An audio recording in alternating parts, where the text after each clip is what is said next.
say things are going to happen, hoping that they don't happen, hoping that by virtue of saying it, it's like a spell, and then it doesn't happen, but now it's happening. You're like, shit. Well, actually, in our first conversation, you said something that gave me the shivers. You said like, what happens if 1 million people are, die, and we have to all watch that, and what would the culture do? You said something like that, and that was like a month before this whole business came down. And I remember when you said that, I people say stuff and it just washes over you most of the time, but that kind of made me shiver a little bit. I remember that moment. I remember that too. I'm releasing the War in Heaven dialogue that the three of us had tomorrow on my channel. So cool, great. Yeah. Well, maybe we can delve in deeper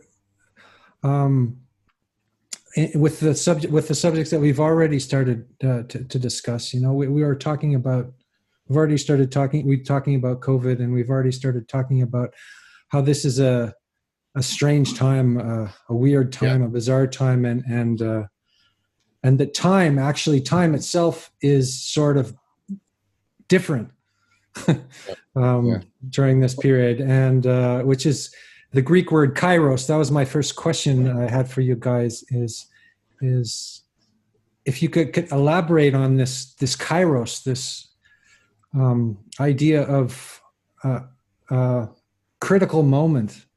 Sure. Do you mind if I go first, Zach? Because I put some thought into that, and I put some thought into that before all of this, because it was in my theories. Because I originally got the notion from Tillich, and he talks about it in quite a bit of his work, and also connection, to the courage to be, which he's dealing with. The meaning crisis and the effect it's having on religion in his time, and of course he gets it. He has a Christian slant on it because he's a Protestant theologian, and he claims that there was a really interesting sort of Christian spin on the Greek term. One of the original I guess not metaphorical, mythological, in the good sense of myth. Is the idea of Christ's advent came in the fullness of time. So the idea is that systems will go along in place, and they have a lot of inertia to them. They're very resistant to change, and then certain sets of conditions will constellate such that an intervention has a huge potential to really steer the course of things. So the idea about a Kairos is a fullness of time in which timing matters because it can turn the way in which time unfolds. So there's sort of many things that were only in potentia have come to a place where actualization and transformation is possible. And so the way I try to take that mythological notion, that mythological existential notion, because you can note that in your own life. You can note, like, when you've been in a relationship with a person, and you can come to a point where you feel that the relationship has been stable, and then it hits this point, right? It hits this point, and you go, oh, this. People talk about make or break points in relationships, and so you get a sense that this could change the whole course and nature of the relationship. So there's that mythological sense, there's that personal phenomenological sense, and then I try to map it onto dynamical systems and the idea of criticality in self-organizing systems. This comes from Vervaeke. Systems are self-organizing and they're quite stable, and then they get to a point where the processes, the very processes that made them stable, actually start to undermine their structure. The classic example is the grain of, the column of sand that's falling, and it builds a mound, and the mound is stable for long periods, and then when it gets too high, because of its self-organization, it goes critical. It avalanches, its structure breaks down. And that criticality can either lead to the disintegration of the system, or it can afford a new base from which something new can emerge and be restructured. And so in my mind, I sort of put those three together when I think about Kairos. And I think we're getting increasing evidence that we're in something. I mean, I think a lot of stuff is already kairotic, and then I think the COVID crisis has just been an accelerant of the Kairos. Totally. I hold it similarly. I first got it actually from Aftab Omar, who was at Meridian University, who was a student of James Hillman's work, and then read Hillman writing about Kairos and relating it to this notion of opportunity in particular, and this kind of like penetrable opening within the usually impenetrable fabric of fate or time, that there's like a nick in time, like in the nick of time, in the sense of there's a chink in the armor of the chronos, so that you can get in somehow. And then, so there's something about it too, and relating it to complex systems is something that I do instinctively in the realm of like individual development. That if you look at critical periods in the development of any individual, the critical period of adolescent identity formation, for example, like most of adolescence feels kairotic. It feels so much pregnant opportunity, so much can go right or wrong, and so much is locking in, even physiological, the dysregulation and re-regulation of whole parts of identity structure, but also hormones and growth spurts and other things. Similarly, in early childhood, when you've got these the so-called critical periods, which they're not set in stone, but you can feel them when they're happening as an educator or a parent, and they're kind of written into the way the system develops and grows. So similarly, when you have a system that's growing, like embryologically, for example, or developmentally, epigenetically within childhood, you're getting these periods of real disequilibration. Adolescence is a good example, where there's, to be expected, a kind of identity dysregulation, affective dysregulation. These things are kind of par for the course there, because the system's trying to get up and into some new form of patterning. So crises are usually moments of opportunity. They're usually these moments of Kairos, and identity crises in particular, when you're thinking about the individual and the kind of phenomenology of Kairos in your own life. Like, what's it like? What does it feel like? You can remember those periods in your life when it just, you were in it. And so the question of kind of ontogeny, recapitulating phylogeny, to what extent we can apply that model to the growth of cultures and civilizations. We could say something like, the civilization is in a kind of adolescent identity crisis of kairotic import, which is to say, like, this, if we become a planetary civilization, this kind of pandemic is something we're going to have to be able to deal with, because of the nature of the trade and the nature of the travel and the nature of the urbanization structures. It's kind of like, this is what it's like to be a mature species that has planetized. Like, grow up. We need to figure out how to deal with this. And so that's this moment of opportunity where either the adolescent deals with reality, or the adolescent misadapts to reality and creates some identity structure and behavior patterns that are actually maladaptive. And then you've locked in a kind of a difficult way forward into full maturation, if not end up being self-terminating identity construction. So that's one way I kind of model it. I don't know if it's useful to think about it that way. No, I think it is. There are limitations to it, but there's something powerful too. You said that it's either or. Either you go into a new higher level of realization, or the thing disintegrates. And when I was saying that, I was thinking both kind of happen simultaneously, right? It depends. I mean, isn't that what's happening now, or what could be happening now? Or, well, I mean, it's. I mean, there's a degree of the criticality means the previous structure is disintegrating, literally, to some degree. So, but there is a tipping point, right, where if you go too far, the disintegration, the entropy overtakes the system, and the system collapses, right? and you might and then it can get stuck into an aberrant pattern, which is kind of like I think what Zach is talking about with the way it can become maladaptive. Like a teenager who gets into crime or something like that. Something like that. But I want to riff on what Zach said, because so when you look at that self-organizing criticality, you can actually see it in the brain. You can actually see it at work in insight. Like this is the work of Stefan and Dixon. In fact, when people are locked into a frame, and this is why maybe bringing in framing might help, because we could sort of link framing and identity. That might give us even a richer metaphor. Because they get locked into a particular frame, and then what you have to do is you actually have to throw a lot of noise. You have to destabilize them. You have to introduce entropy into the system, and then that will actually provoke an insight. And what's interesting is you can see development. I mean, I think you could make a good argument if from interpreting Piaget, because he sees the stages as bound to systematicity of error. You could see development when you move from one stage to another as systematic insight, not just an insight here or here, but a much more comprehensive set of insights, like so that your entire ways of looking at the world, entire ways of being would be changing. And that's where you could maybe even see the cognitive change and the change in identity are then start to be woven together. And why that might be helpful to think about it is, officially in terms of the textbooks, we're not supposed to call them critical periods anymore.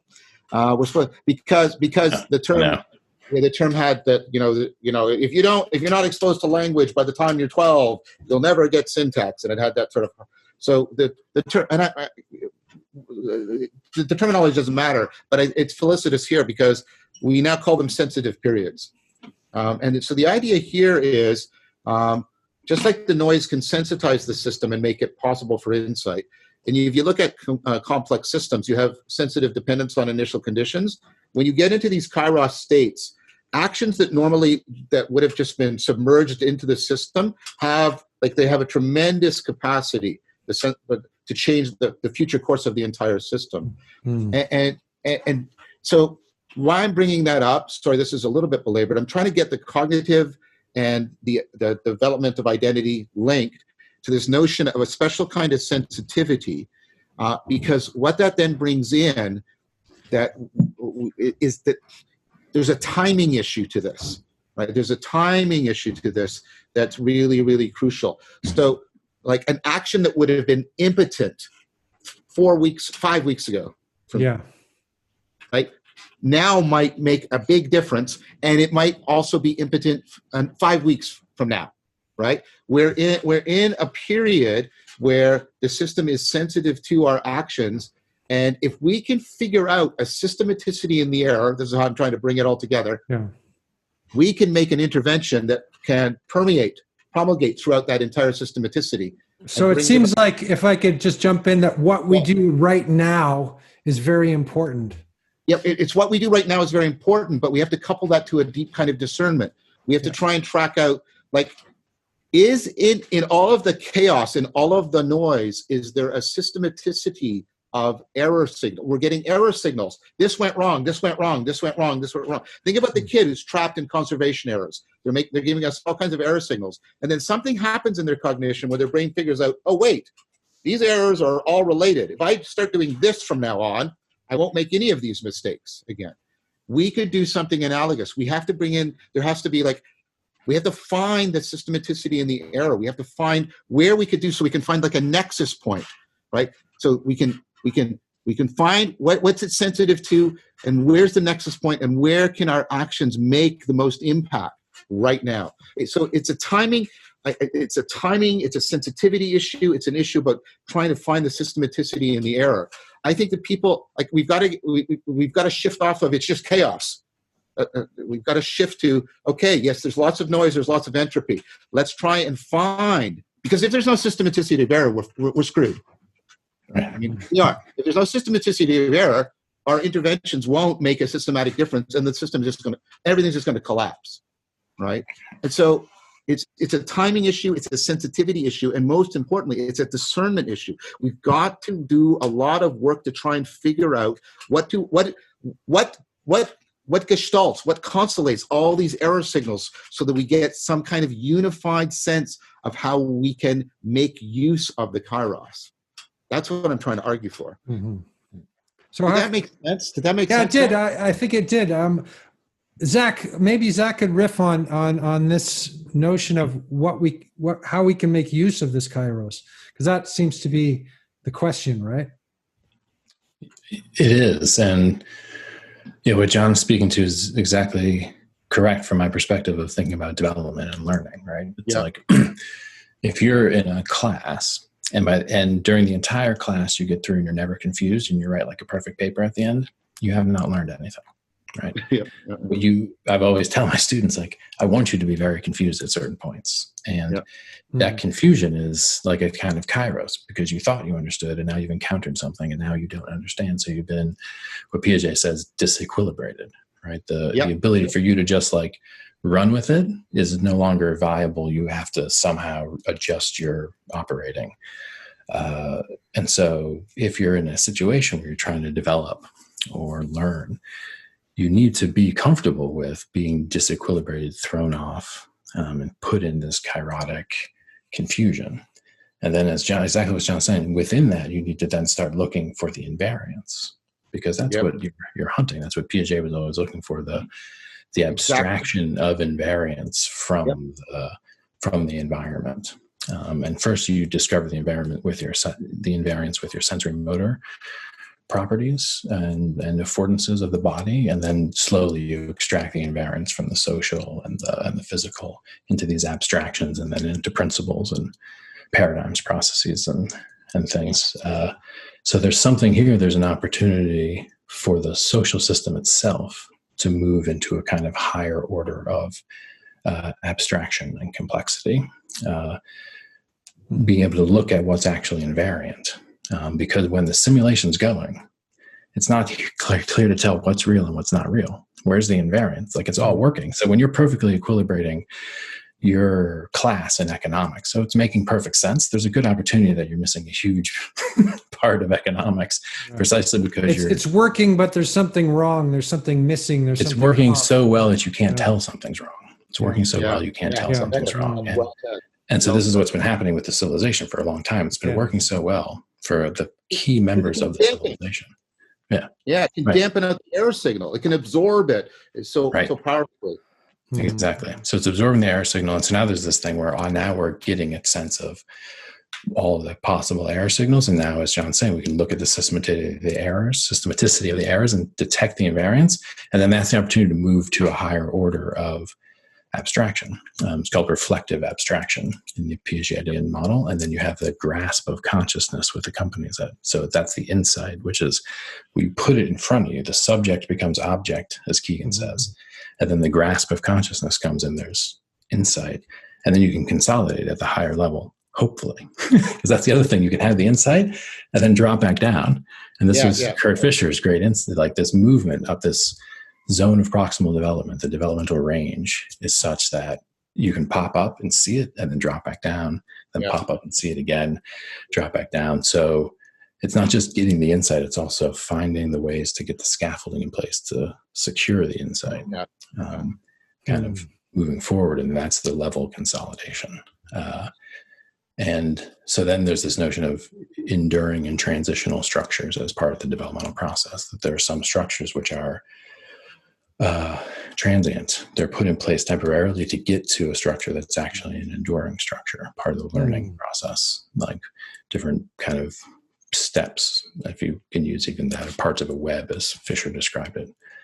That's interesting. What structures are enduring and what structures are sort of superficial and are just transition structures. Right. And this is the deep question in development, there are some structures you don't discard, like the principles of mathematics that you got from sensory motor operation. Those are part of your enduring cognitive structures. But lower levels of moral development, often you do kind of discard, or at least you put them in a different kind of context. There's many strands here, but I pick up on general. Yeah, please. So one is so what you just said was very helpful because it helps me try to refine this discernment that I'm trying to put up. Because part of, like, let's go back to the insight problem solving. And one of the things you do to get people to afford insight is you do the notice and variance heuristic. You get people to pay attention, and this is why humility is really important. You get people to pay attention to failed problem formulations, and then you try to notice what's invariant across those problem formulations, and then you change that, and that's exactly how you afford insight. So this brings up a sort of a question in my mind. It's more of a challenge to discernment, which is, how do you have to notice the good invariants that you're going to track, as you're talking about, Zach, but you also have to notice the bad invariants that you have to let go of, that you have to abandon in order to get the insight that is needed for the transformation. Does that make, there's sort of part of the wisdom is, so we get the noise, we turn it into systematicity. As you said, we're looking for the invariants, but I think there's even something more fine grained. We have to be able to discern the good invariants, if you'll allow me these normative terms, from the bad invariants. The bad invariants, like that might be, analogous to, the sets of constraints in the child's schema, that was actually holding them back. And they have to be relaxed. But as you said, that doesn't mean you abandon all invariants, because that's a disaster. And so I'm not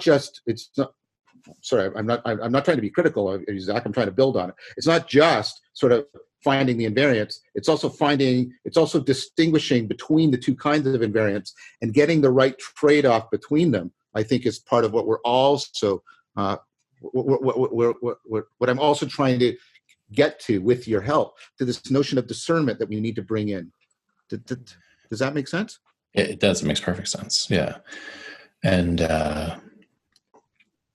it's interesting that kind of emotion and cognition are completely interdigitated in the Piagetian model. And so you get, although those works mostly are not translated, so he's conceived as a cognitivist, but he always says that feeling, emotion, and cognition, they're related. And so there's the discernment's not just cognitive, because you're right. There's a lot of invariants that we don't hone in on because it's not relevant, right? Because it's not part of the field of what matters to the developing child. And so this is where, again, I think also identity and cognition are related as well, because eventually what matters to me is a function of who I take myself to be. And so in that sense, this question of who one is and how one feels, which is to say how one uses emotion as an information system, those are kind of like more foundational than the cognitive moment. Not more foundational, but there's a very deep interaction between these. Totally. And you cannot remove, and this is what makes AI so dangerous, right? Is that if you're removing the affective and embodied vector of salience and relevance, let's say, then you're unmoored from what actually matters. And this is that difference between the simulation and the reality that civilization is going through, is that if the commodity disguises its relation to the actual biosphere, so you don't realize that actually this thing is the disembodied idea, but its actual body is quite dangerous, completely unsustainable, couldn't be extracted at that rate for another 2 years, 5 years even, depending on what the commodity is. Right. And so there's this way that the cognitive apparatus needs to be within the affective and evaluative, and I think embodied container, and that helps get the sense of which invariants am I detecting, right? I agree with that. I mean, in fact, I think that's fundamental to relevance realization. Montague actually talked about, the difference between us and computers, to use your point, Zach, is that we have to take care of ourselves, and therefore we have to care about information. And so I'm using care here in a Heidegger sense, that what we're talking, because relevance realization is ultimately, and I think this will get us back to the affective stuff, even the existential stuff, the like you're talking about, the level of identity, because relevance realization is ultimately a process by which you're committing. It is acts of commitment, and they can be micro acts of committing, seconds of attention, seconds of arousal, but it can also be macro acts where you're committing long periods of your very precious and limited attention, cognitive resources, time, I think that ultimately, and this is what we don't have to do the AI thing, but this is one of the things holding back AI right now, because ultimately relevance realization is never cold calculation. It's never cold calculation. It's always an act of commitment. And now I'm going to sound like Heidegger. And commitment is always an act of caring, and commitment and caring are always identity-forming processes. That's just the best way to find out who I am is not to do some sort of romantic introspective act. It's to pay careful attention to what I systematically care about. That's a clearer way of getting at who I am. And what do I commit to? What can you reliably hold me to committing to? Well, John will commit to this. Well, that's the kind of person John is. And so I think that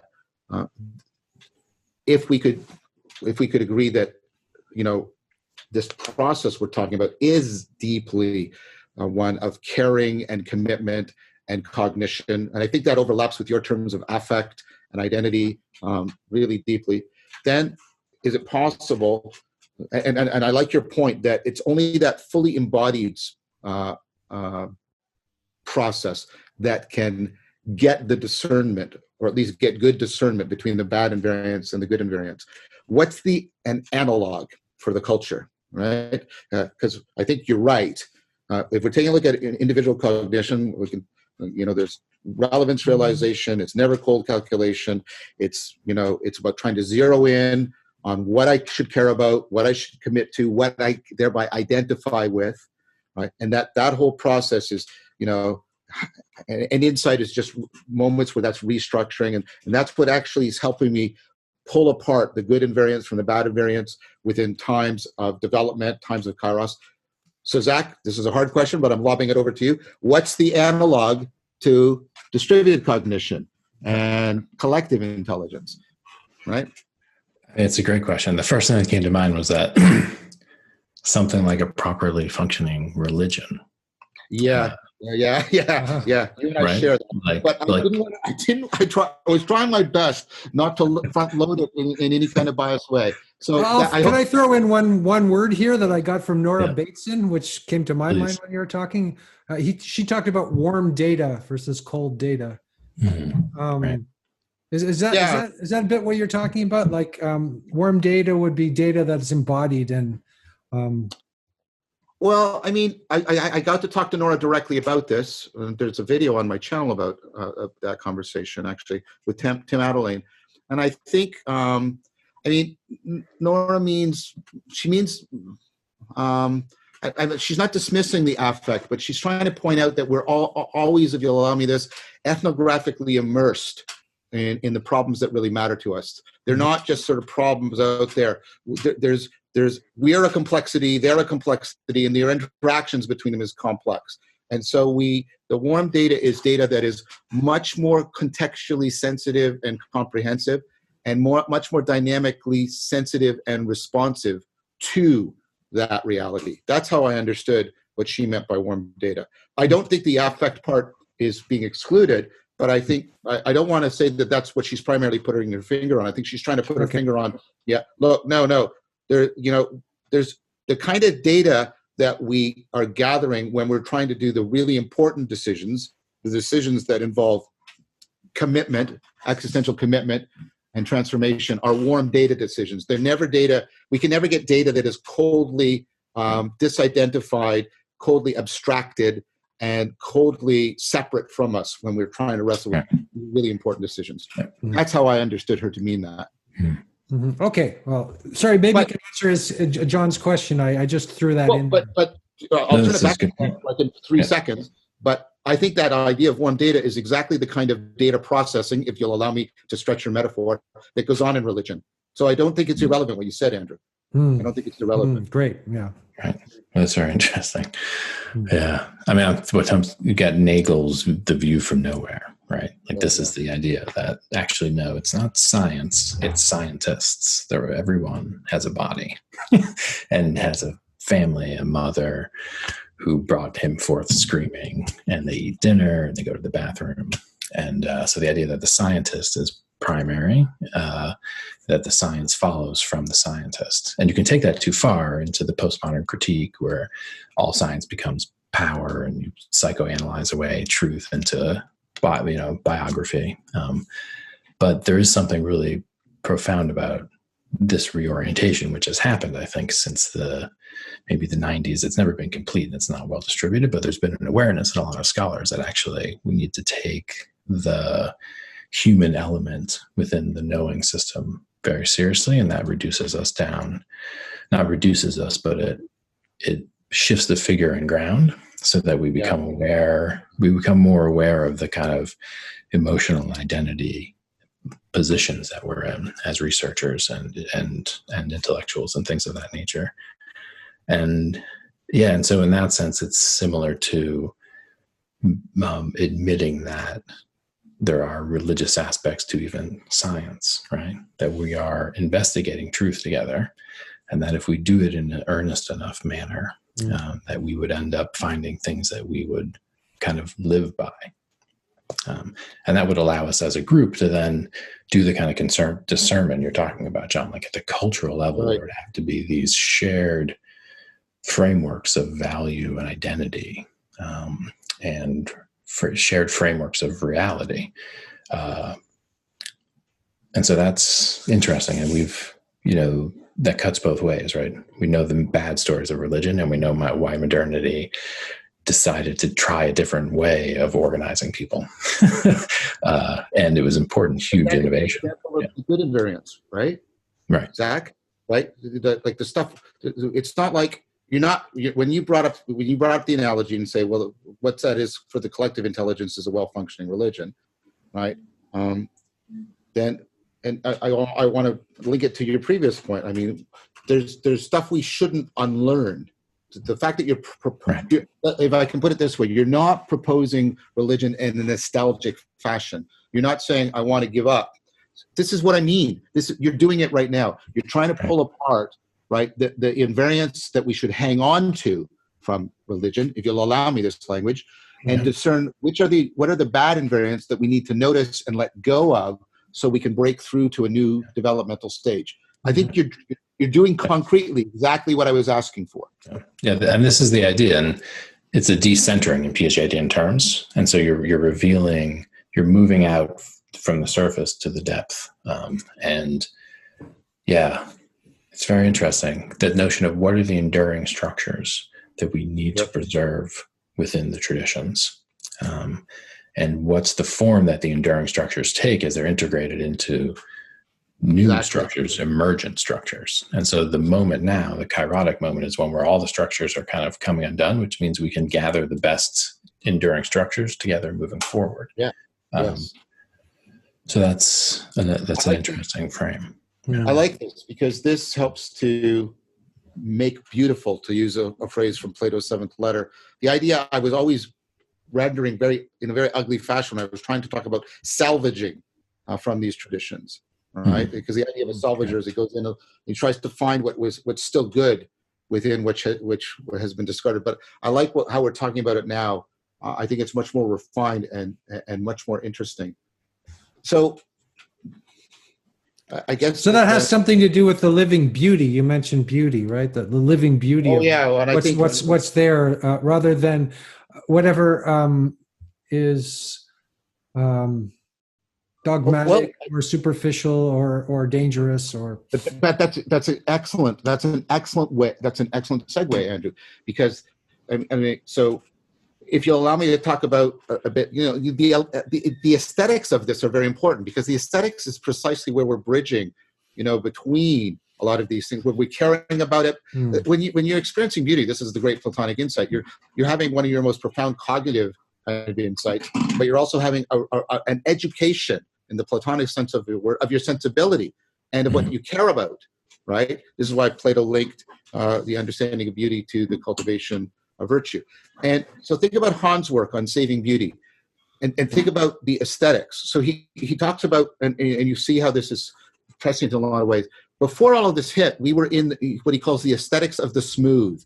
We like things that are smooth, and we like objects that are smooth, and we like data production and communication. We want everything to run smoothly, and we want everybody's face. And the smooth is an aesthetic that is the tyranny of the projection of the subjective, right? The world is supposed to be completely conducive to me and in no way rupture or challenge me. And what he actually says, and I think he's right, is he says that aesthetic has really lost beauty. That's a simulacrum of beauty rather than beauty itself. Yeah, which has always has edges to it, and always has depth, and even is a little slightly painful and well, it should be terrifying, painful. and exactly. Rilke describes the angel, or beauty is a terror that we're basically barely able, and that's so much I think relevant right now, because beauty is something that should strike you. That's the verb that Plato uses repeatedly. You're struck by it, and the Greek is a very violent striking, right? And the point about the lover, and also the philia, Sophia, the lover of wisdom, is they have a capacity to, I'll use a Piagetian term. They can accommodate to the beauty, and they're not distinguished from each other. Right, the ability to accommodate the beauty is precisely what makes it beautiful. If you can't accommodate, you don't have awe. You have terror, right? Mm-hmm. And so this allows me to frame another question, right? So think about the deep interconnection of the education of sensibility and aesthetics within a religious community that's functioning well. Here's what I think of, the work of my friend and colleague Jonathan Piaget, where he goes back and he tries to re-educate people, right, into what all this symbolism was doing, aesthetically in this deeper sense that I'm talking about. Seeing the aesthetics of people's experience as a fundamental thing. I'll put it in a sentence, and I'll turn it to Zach as a question. Right, I think children go through this, the liminal, with serious play. I've made that argument before. You guys are familiar with it. We can bring it up again. But, right, I think, and coupled to that has to be an education that removes aesthetics out of entertainment and puts it back into education. And because that's a part of the religious vision that Zach, I think, is alluding to, that we have lost the thread of. We've lost the thread of in a powerful way. And so my question to Zach is that, right, do you think that, so this is kind of self-deprecating for all of us, I suppose. Do you think that the answer that we're looking for, and I don't mean that as a simple answer, you know what I mean, a comprehensive, trustworthy response, is going to come out more from an artistic set of people that are at home with the transformative aspects of beauty, than us intellectuals? Because I'm getting a lot of emails from artists now that I didn't get before. A lot more, and they seem to be the people that rush into the Kairos better than anybody else, because one of the ways they systematize the error is, if you'll allow me a verb, they beautify it, which isn't the same thing as resolving it or solving it in an intellectual fashion, but they beautify it so that people can accommodate it and move into it. I mean, I think the answer's got to be, of course. Of course it's going to come from the artists, I think Plato said, though, that often the artist doesn't know exactly what they're saying. Yeah. But they're saying the truth, a more profound truth than the intellectual could say. But they don't know exactly what they're saying, because there's an inspiration, there's a muse that gives them the insight. And so maybe, I agree. Maybe what they know is in the future. They have an insight that is unpacked, that hasn't been unpacked yet. So they have a prophetic, as what I wanted to speak about. It's prophetic, yeah. That the artist is prophetic. sense, Yeah. which you can't really access through mere intellectualization. Yeah, that the artist is prophetic is, I think, it's actually it's kind of one of the unspoken kind of gospels of modernity, actually, is that the artist is prophetic. The only place where the prophet still lives within the kind of disenchanted nature of modernity is in the artist. They get to be the kind of prophetic voice. And Emerson's poet comes to mind, right? For Emerson, the poet was much deeper. For Emerson, the poet was like Socrates was the greatest poet. Jesus was the greatest poet. Well, that's what I wanted to bring up. Right. And so you end up getting this notion that the artist is exactly the person to look to. And the German idealists ended up here too with Romanticism and kind of their attempts to create a kind of uber Christianity with all these symbolisms moved also towards a kind of artist as social reform avant-garde. And then when you look at artistic personality types from a psychological perspective, you also see the sensitives and the people who are aware of the war in heaven, even as the simulation's going and everyone else is tricked, that the world's normal. The artists are usually clued in, which is why I hold artists usually as actually kind of a vulnerable population, which is to say they end up medicated or institutionalized or addicted or unemployed, underemployed, misemployed. Yeah. So there's a marginalized or systematically marginalized. And modernity writes that into the artist, that this is, well, you have to struggle to be an artist. They gotta justify it. But, other societies have revered their prophets, although they've been persecuted. But so I think looking to the aesthetic and realizing that although we can see the intellectual synthesis clearly, the way for it to ground in the human heart is going to come from something more like an artistic move. And when you're thinking of the move, I think of from entertainment to culture, right? I think of the theater, and I think of the disappearance of the theater into the movie, right?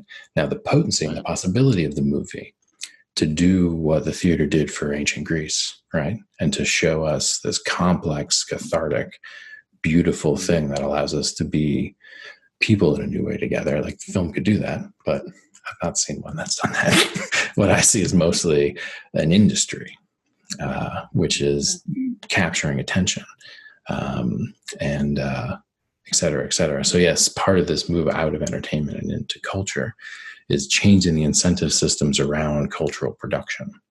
And so that means moving the artist out of marginal into something like supported, right?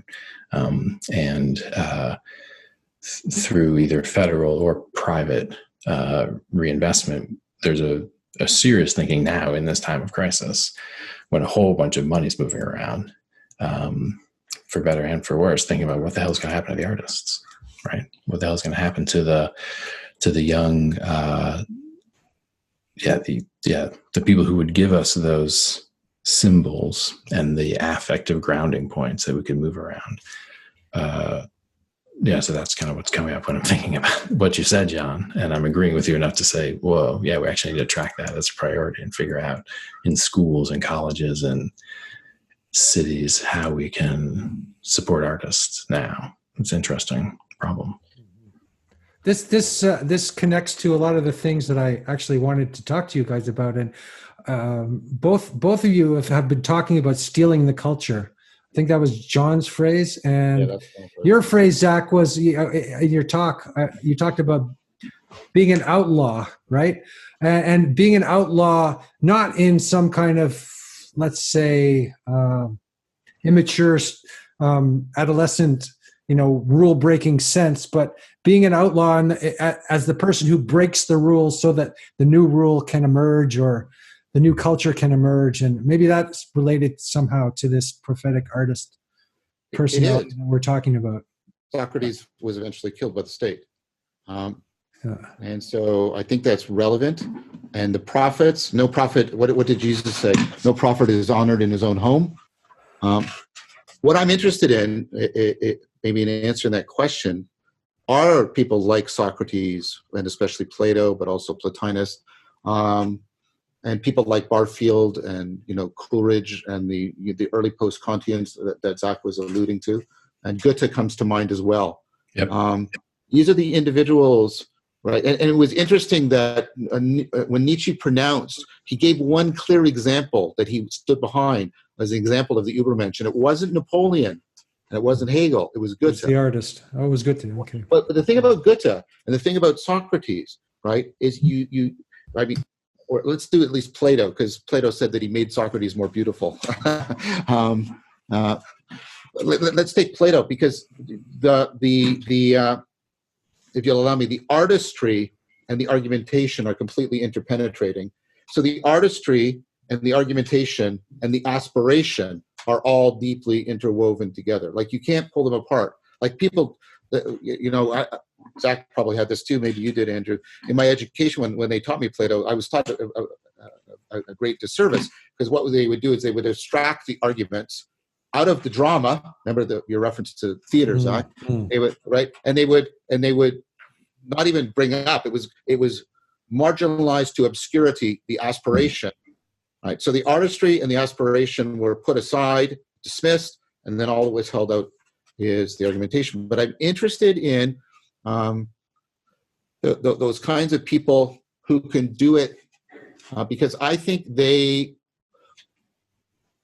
I suspect, I'm trying to be very cautious here, I suspect that they're more important than just the artists right now. I think the aesthetics are important, and the artists are going to do a lot for us. But I think that those individuals who make great art while also making new forms of thought and new ways of being that sew the three together, I think they're the individuals. And what's interesting for me is I've been trying to pick up on how do they communicate and how do they think with and through other people, right? The idea that dialectic is always this deeply interpenetration of argumentation, aspiration, and artistry, and in which the beauty and the truth the beauty seeking and the truth seeking and the transformation seeking are all bound up together. And so I'm kind of looking to see.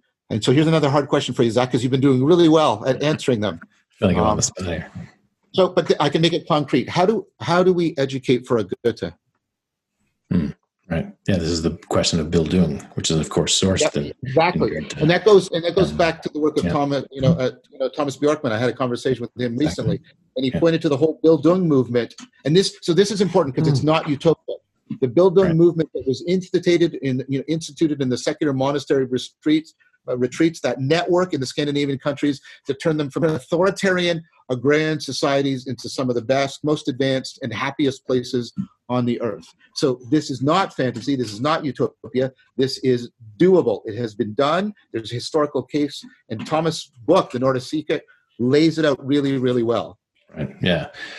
And Goethe and Humboldt and the immediate post-Kantian milieu, it was that sense of, and you're right to correct me there, that it's all three. It's the good, the true, and the beautiful united in some complex symbol, right? And that in our society, someone who's capable of doing that probably looks more like an artist than a scientist, as Goethe did, right? But as many people know, Goethe was actually a totally badass scientist. And this is Rudolf Steiner's, a lot of people don't know this, Rudolf Steiner's first work was actually in the archives of Goethe, looking at his scientific work. And so there's a richness there. But yeah, so the point being that, what we're looking for is that complex, truly after modern, right? The differentiation of the value spheres, separating art from science, from morality, right?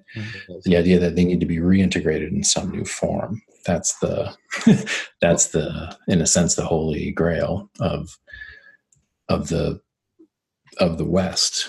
That the only way out of this is to somehow reintegrate these value spheres and to somehow find forms of expression and communication and interaction that represent a new merger of them, not a regression back to the medieval system where they were fused together, right? Where you couldn't talk about how many planets there were, because there's so many, you can't talk about the planets because we already know, because there's so many orifices in this face that there can't be seven. So like the dogmatic, don't look through the telescope, Galileo, pre-modern, undifferentiated. Then the differentiated modernity, And then Weber lays out the problem, right? The technocrats without heart and the aesthetic artists without any sense of ethics, and the fragmentation and the unidimensional man. And so always the quest has been this reintegration. And one way to think about the problem is actually also there's a socioeconomic thing here, that in fact we need to heal certain underlying social structures to allow for those forms of complex identity formation. Back to the question of education, which is where you're moving this. Because the caricature of the artist right now is of some wounded, degenerate type who's kind of an egomaniac and doesn't get along with the rest of society and is narcissistic and and the scientist is the buttoned god up and he's got no emotions and he might as well be a robot, right? And the politician is cutthroat and the businessman has no morals or aesthetic sense. And so that sense that there's each person is this fragmented. So can I say that maybe the artist is actually the total person, right? It's not being an artist as a specialized activity. In a sense, being an artist is what we're all sort of the total person meant to be on some level, right? Whether it's actual art or not. If we're using artists in that sense that where the artist is the one who finds a way to make a life that reunites the fragmented value spheres of modernity, right? That like I said, the Emersonian poet who integrates the good, the true, and the beautiful. If that's the artist you're talking about, then yes. But again, the artist of modernity, right? The mad genius, like derelict, marginalized artist, is as much of a kind of caricature as the modern businessman or the modern politician who's also stopped from having aesthetic sense or an ethical sense. And so it's just that sense of the whole person where you can essentially not be fragmented at such a root level along such deep clefts of identity as the good, the true, and the beautiful.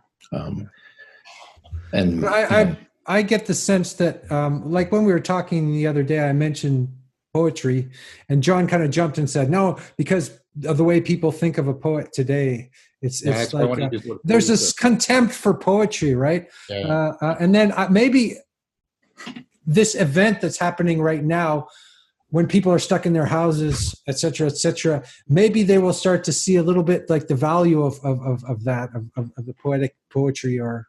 Oh, I agree. I think the crisis, it does two things and they play off against each other. I mean, it creates domicide, it cuts people's connection, it brings on loneliness, it puts them into this weird, threatening, almost demonic, worldview.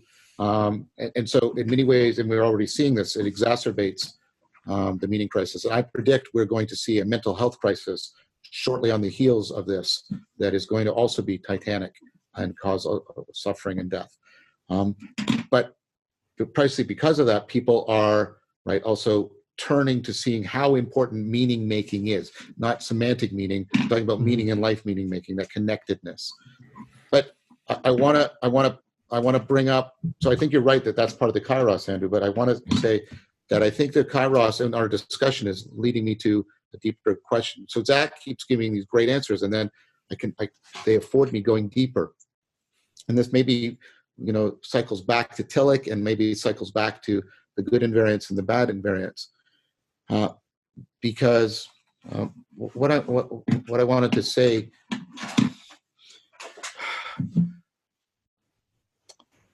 Think about how we got here. So I'm using Habermas here. Think about how Kant separated those three faculties into three critiques: the critique of pure reason, judgment, right, and practice. He separates them, right? He separates them. And then Habermas's argument is part of what drives that fragmentation is a normativity of autonomy. Reason is autonomous, and therefore it cannot and should not be integrated or reduced. It's in a sense even incommensurable from morality, which is then also autonomous. The right is autonomous, and that's autonomous from taste. So the normativity of autonomy, right, is foregrounded. And that is, if you allow me a bit of, I suppose, Adorno, that's an autonomy, and maybe Heidegger and my a colleague of mine, Johannes Niederhauser, that's a normativity ultimately of subjectivity, self-governing, autonomous, right? It's ultimately a Cartesian normativity that I am ultimately an isolated, right, thing, and self and my and the only normativity upon me is my autonomy, and all of these things. Do you see what I'm trying to get at? There's a normativity of autonomy. Now, Tillich in his work tried to break out of that. He tried to say there's three possible kinds of normativity. There's, of course, the normativity of autonomy, and that is pervasive in the cognitive grammar of modernity. And then he said, but there's also, of course, a normativity, he called it heteronomy, in which somebody is imposing on us, and this is an authoritarian of one form or another. And he was brilliant enough to see how the Nazis were playing those two off against each other when they. I don't want to bring up the Nazis, but this analysis afforded him insight. And then he proposed, and you'll see where I'm going with this. To those two, he said what we really need, because the first emphasizes subjectivity, right, autonomy. The second localizes everything in objectivity, right?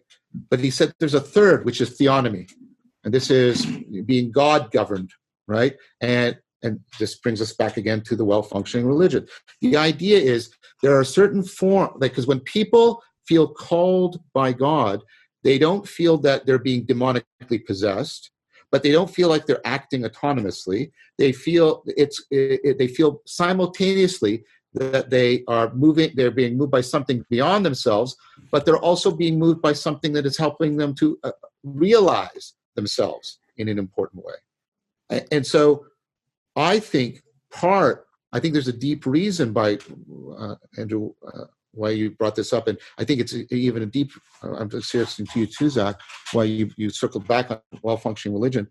Like, if we're going to break out of the fragmentation, we have to challenge the normativity that drives the fragmentation, which is the absolute valorization of autonomy as the final way in which all normativity is generated. Mm-hmm. Now, that's not to give into heteronomy and say, oh, well, what we need is the strong man and the authoritarian structure. And Tillich was really playing with the idea that what Christianity was trying to offer people was theonomous normativity, and it would break us out and help to reunite us as an entire person.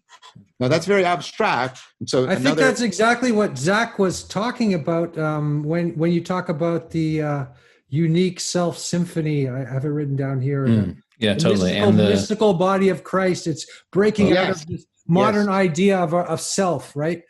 Our modern idea of self into something else. You called it sovereign self. I'm not quite sure I understand why it's sovereign. That's exactly what I want to riff on. I think that's what Zach was. That's exactly Zach's concept. Exactly. And you also said that's the mystical body of Christ, right? Yes. Yeah. Right. So that's not the most conventional way in, but yes, it eventually is in one concept, the mystical body of Christ. And what's interesting here is that we can go back to the developmental theory, because that stack you just ran from heteronomous to autonomous to what was it? Theonomous, right? Which you could also think of like Plato's theosis, becoming more God. Yeah, totally.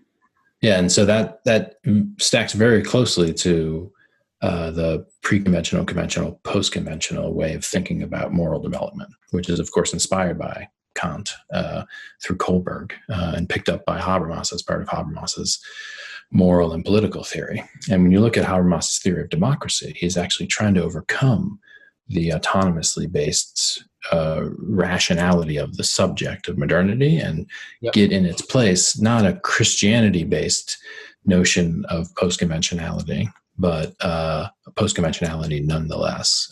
And so you end up having a way of thinking about moral development where at the higher reaches you get a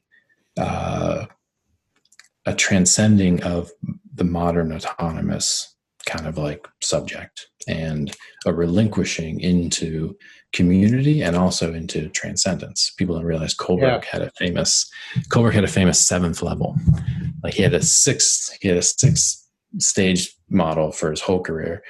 But he ended up in an essay writing about this seventh stage. And the seventh stage, the exemplars were like Spinoza and Socrates and Teilhard de Chardin and Marcus Aurelius, and people who got all the way up to the post-conventional autonomy that one would expect, and then also gave over the self in a kind of Abraham Maslow self-transcending, kind of giving over the self on the altar of the ideal.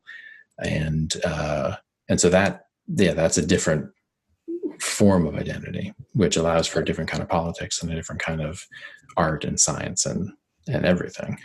But the task demands of that are quite steep. And this is like one of the flaws in Habermas's theory of democracy, Between Facts and Norms, is this big, thick book.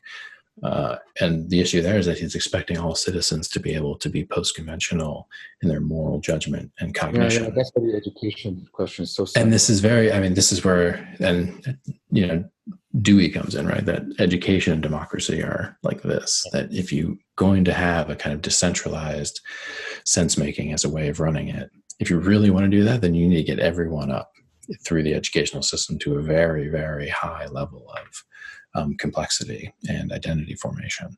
So we're at this notion that there's pre-conventional, conventional, post-conventional, that the challenging the basis of the root of the modern form of normativity, basically, is what we're looking at. And that has to do also challenging the root of the modern identity. So the new form of normativity and a new form of self co-emerge. Yes. Robert Brandom is one of the great philosophers of our time, University of Pittsburgh. Incredible work on the nature of normativity and actually rehearsing Hegel in a profound way.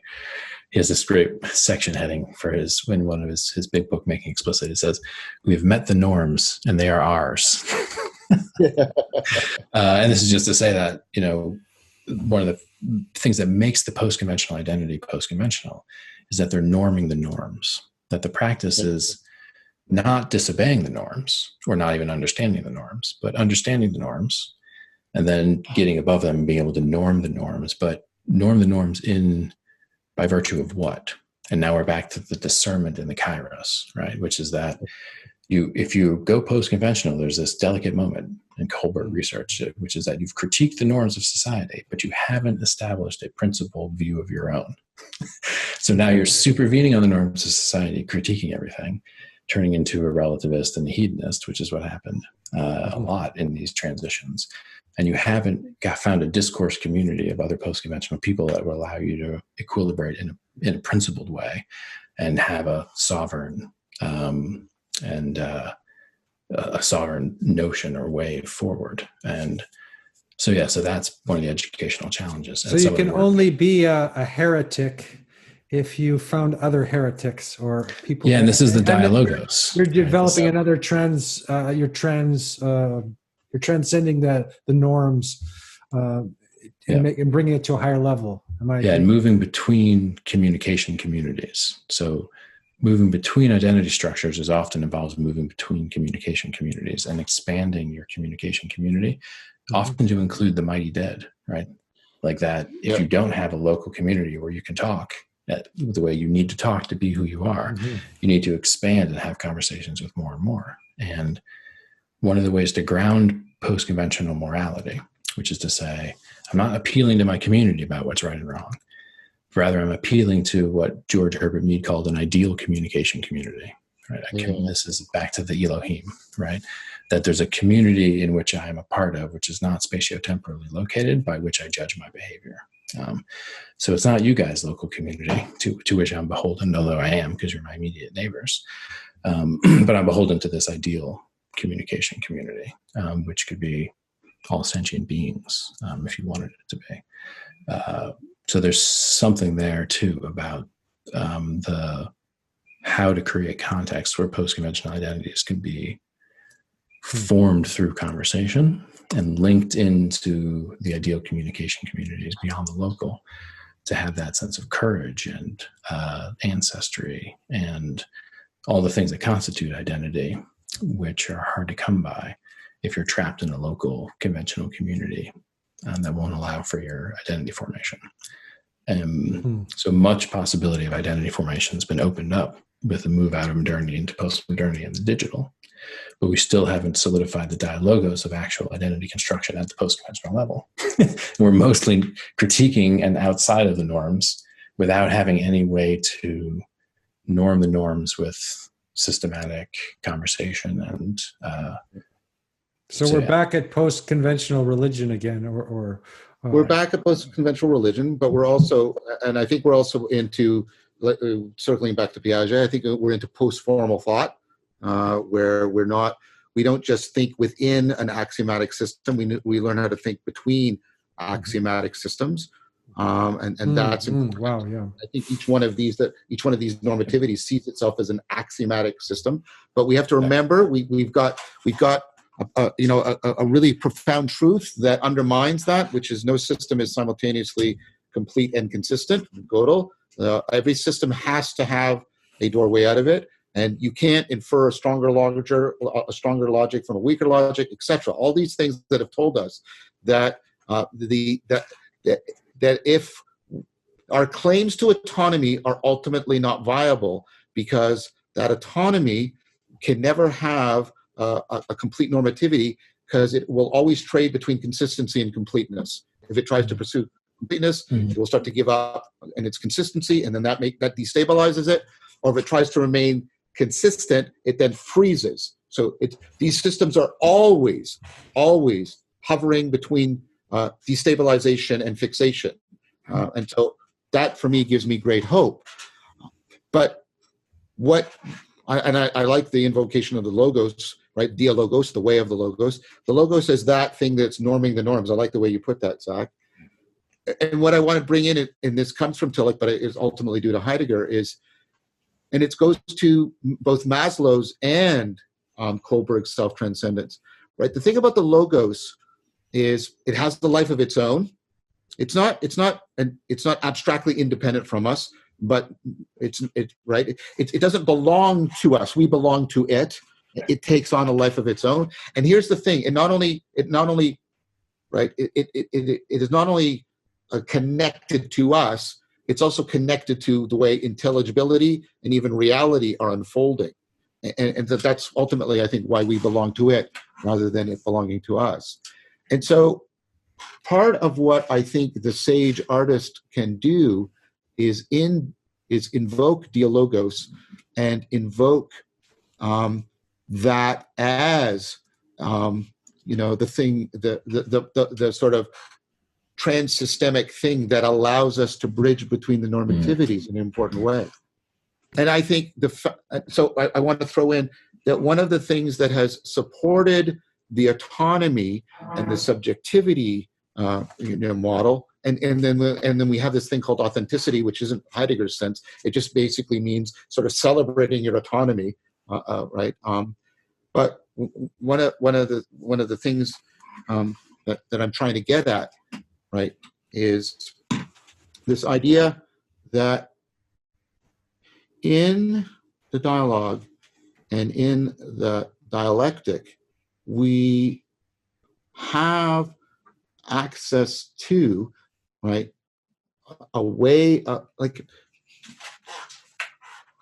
when you read the dialogues, it's not just argumentation that's in competition. Ways of life are being brought into competition, but not just in an arbitrary fashion. They're being regulated, if that's the right word, they're being regulated by the logos. And everybody has to be willing to follow the logos, which doesn't mean just drifting subjectively.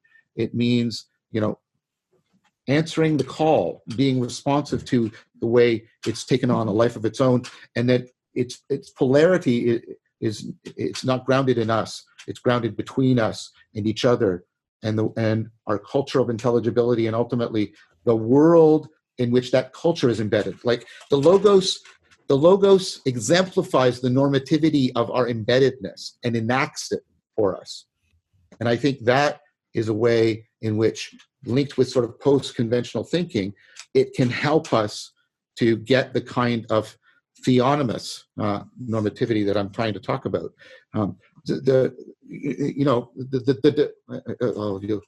Well, we talked about this, and Zach has used it. There's something sacred, or perhaps even divine, about the logos that, and that's what I'm trying to get it to take the role, the theonomous role that Tillich was pointing towards. Did that make sense? I was struggling there, but I was. It did. No, I mean, it's a beautiful notion. Essentially, what I'm hearing is that this artist we've been talking about, this like Goethean artist who integrates the value spheres, what they're creating, it's like they're inviting us actually to something, into some kind of ritual of interaction and communication, where the logos is revealed between us, right? That the artist needs to create.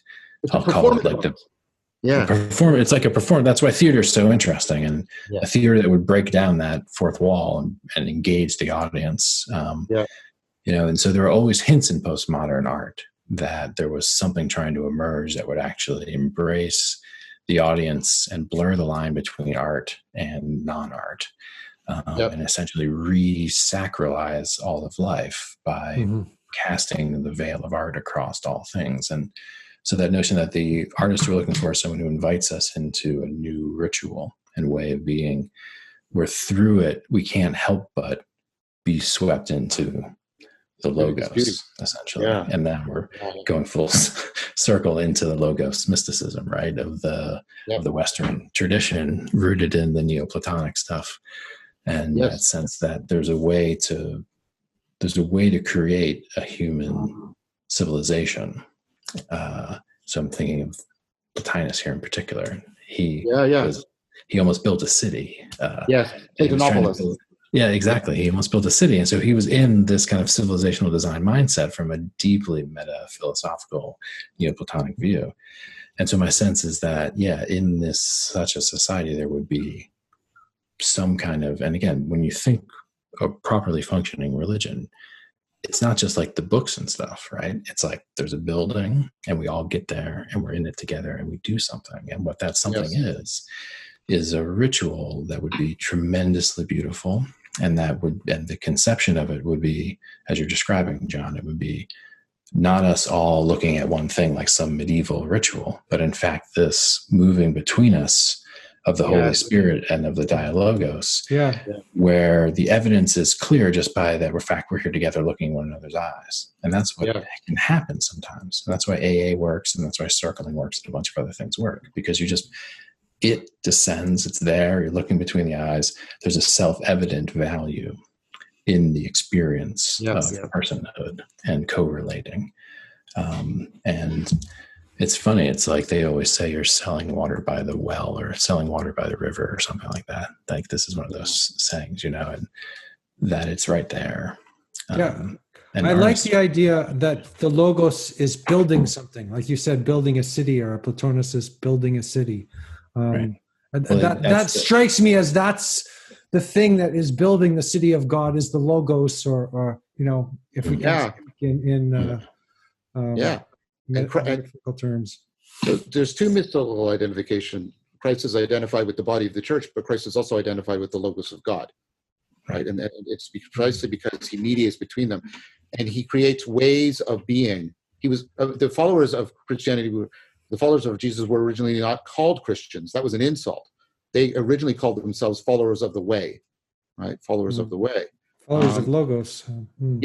This way of being that is exemplified, rendered beautiful to us, attracts us. It's proleptic.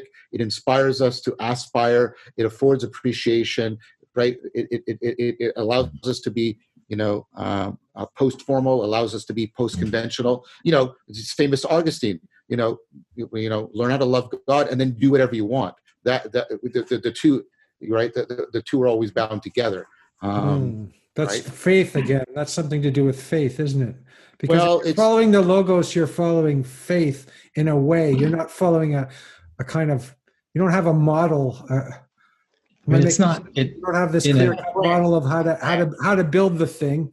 You're following a third element or another element. You are, but it depends on your definition of faith. But like circling or an AA meeting or even these conversations here.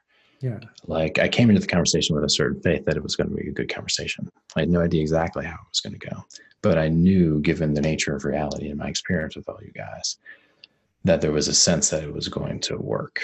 I don't know exactly how. So it's like a micro example. It's not like a deep faith, but there's a sense that reality holds together. And so similarly, when you're with people in one of these situations where the logos emerges, that's what I mean by faith, reality holding together or something. Reality holds together, that there's and that we're intimate with reality, that it's not absent from our perception. And so Exactly. the faith in the reality of other people, for example, is what emerges when you're in a dialogos, that if we trust the conversation and trust reason in our better lights and the care we have for one another, that we'll find a solution. And so it's a faith in humanity to a certain extent, and that I can extend. Different from the faith that everything's going to work out and be fine. Different from the faith that one would go to heaven. And it requires time too. It requires an unfolding of time. It can't just be rushed or constructed, right? I'm coming back to Kairos. Yeah. So I wanted to say on what Zach said. I think here's again where we're discerning. We're pulling apart two notions of faith, right? There's one that was grounded in sort of the emergence of subjectivity, which is the assertion, right? The willful assertion against evidence, which has become a predominant model. Whereas the kind of faith that Zach is talking about, and I'm talking about too, especially some of the conversations I'm having with Jordan Hall, is this sense, of continuity of contact, and you're not trying to come to closure. What you're trying to do is always educate right relationship. Right relationship isn't a goal state. It's Keeks does great work on this. He says, don't confuse goals with ideals. And we even misuse the word ideal. He said, there's a goal state. I'm hungry and I don't want to be hungry. So I can get to a state that realizes, and then I can rest there.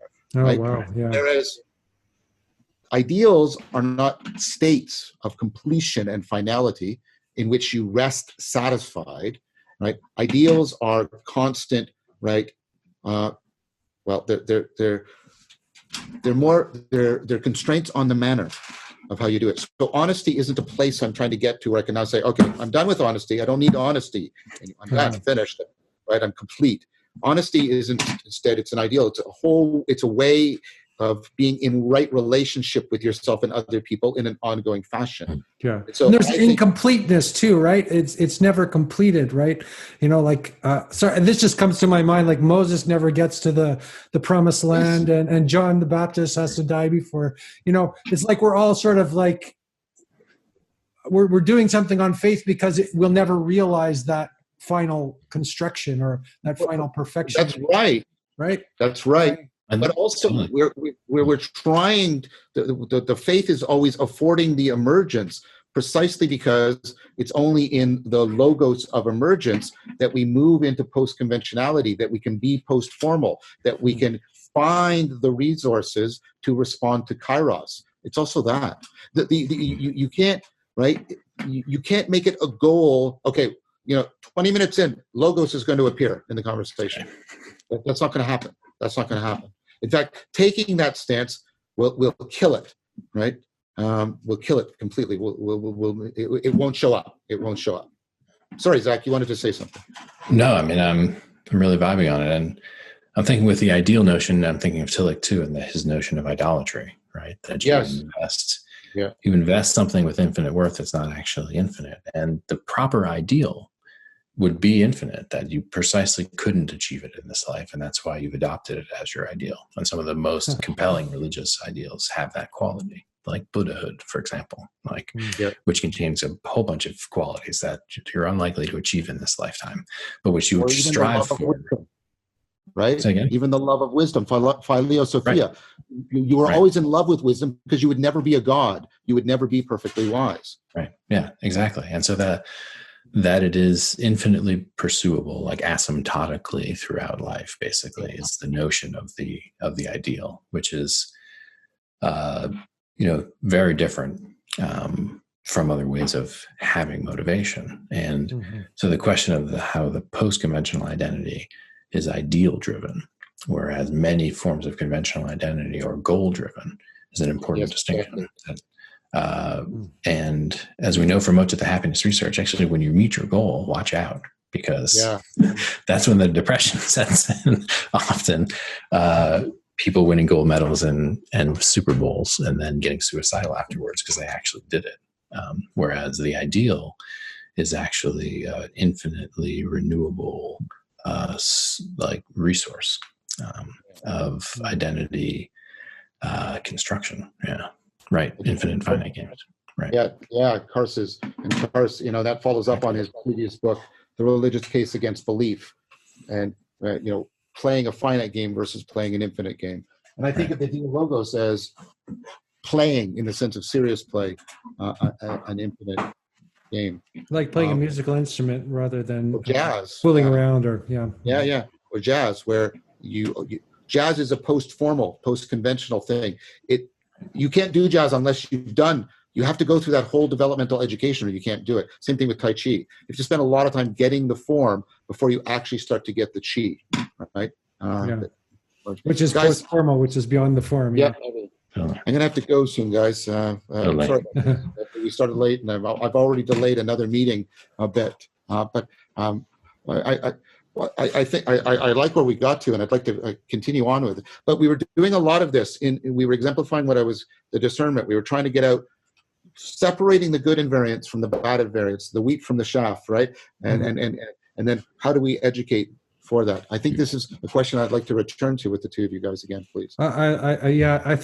I always feel this is very unfinished. Every time we do this, I feel like it's because it just keeps going and going and going. And there's just, like, I've only asked about 2 of the 10 questions that I was thinking of, Yeah, no, I'm enjoying asking you guys. So I'd be thrilled to keep it going. Yeah. Well, I propose we continue. We try to pick up the threads here, and we also try and answer more of your questions, Andrew, because I think they will afford more good discussion. Okay, yeah, I agree. Thanks so much. Thank you, gentlemen. It's always good. Someday we'll meet in person. That would be really wonderful. That would be great.